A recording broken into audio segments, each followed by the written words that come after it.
Isang magandang gabi po sa inyong lahat.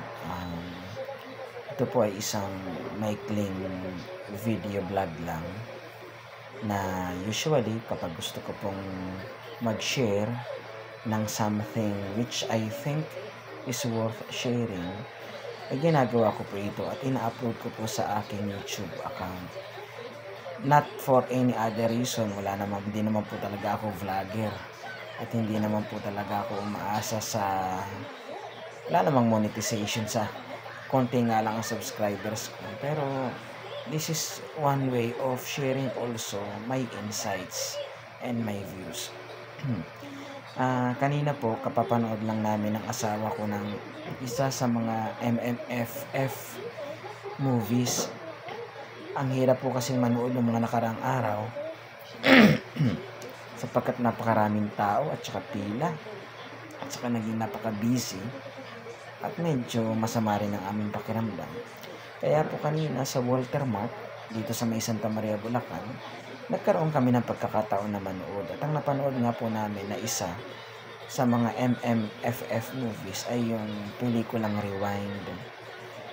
Well, ang masasabi ko, kung ako ay mag-rate ng quality ng movie, siguro nasa mga 7 out of 10, mga 6 or 7 out of 10. Maganda yung movie. In fact, ang dami kong mga realizations, ang daming mga aral na matututunan. Though, napakasimple ng plot, predictable, hindi naman ganun ka-impressive, hindi naman super amazing, pero it's a good movie. Ang isa sa gusto kong bigyan ng diin sa mga natutunan ko doon ay yung wag nating gawing buhay natin yung trabaho. Siguro marami sa atin ay talagang sobrang obsessed or sobrang busy sa pagtatrabaho na nakalimutan na natin yung mismong buhay natin. Yung pamilya natin, nanineglect na natin.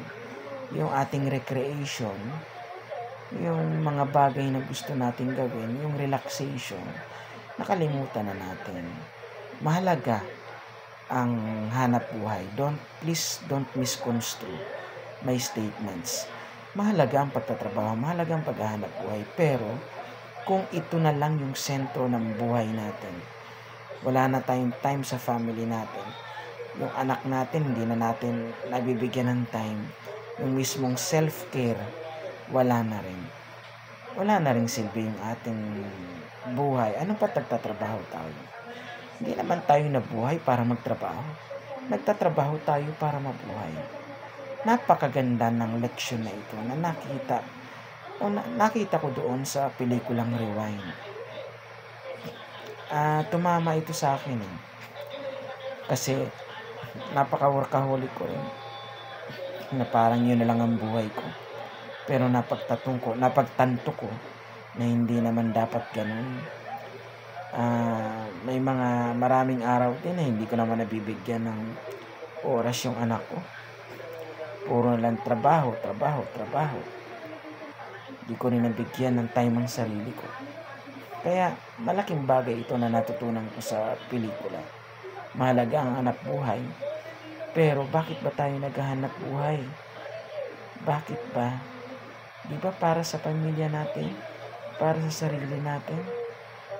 Kaya sana, may apply din natin ito sa atin.